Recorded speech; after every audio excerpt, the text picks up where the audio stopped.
Абноўленая плошча паўстання як цэнтр памяці дае старт важным патрыятычным мерапрыемствам. Галіновы прафсаюз культуры, інфармацыі, спорту і турызму падышоў да яго з асаблівым сімвалізмам. Ускладанне кветак, заклік аддаць даніну пашаны, гераізму больш чым 240 тысяч беларускіх жанчын, чые імёны упісаны ў летапіс перамогі.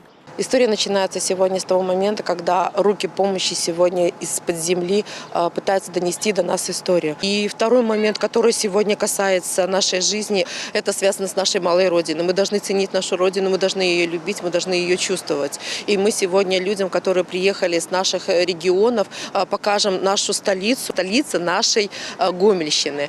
Новы погляд на абласны цэнтр не турыстычная паездка, а магчымасць зірнуць глыбей і ўбачыць патэнцыял для стварэння унікальных маршрутаў для супрацоўнікаў галіны. Экскурс, які раскажа аб дасягненнях і раскрывае новыя магчымасці Гомеля. Это было очень познавательно, интересно, потому что каждый раз, когда посещая любые областные центры и также другие города, то мы не задумываемся о том, что как жили раньше. Сейчас это очень важно знать. Профсоюз работников культуры проводит различные экскурсии как по территории города Жлобина, так и по другим областным центрам. 2026 год беларускай жанчыны ускладвае на прафсаюз працаўнікоў культуры, інфармацыі, спорту і турызму асаблівую адказнасць. Летась абласная галідомая арганізацыя спрацавала з плюсам, але рэзервовыя сілы ёсць. Зараз увагу накіроўваюць на рэалізацыю тэматычных мерапрыемстваў, прысвечаных галоўнаму сімвалу гэтага года.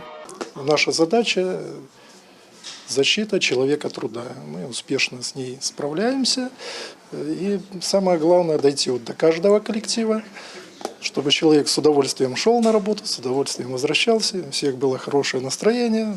Это связано и с производительностью труда. Гомельская абласная арганізацыя Беларускага прафсаюза работнікаў культуры, інфармацыі, спорту і турызму аб'ядноўвае амаль 16,5 тысяч членаў прафсаюза і звыш 300 первічных арганізацый. З мэтай стымулявання актывістаў з ліку навучэнскай моладзі абласны камітэт прафсаюза штогод прызначае імянныя стыпендыі. Іх у 2025 атрымалі 4 актыўныя навучэнцы. Тацяна Піменёнкава, Валерий Гапанько, тэлерадыёкампанія «Гомель».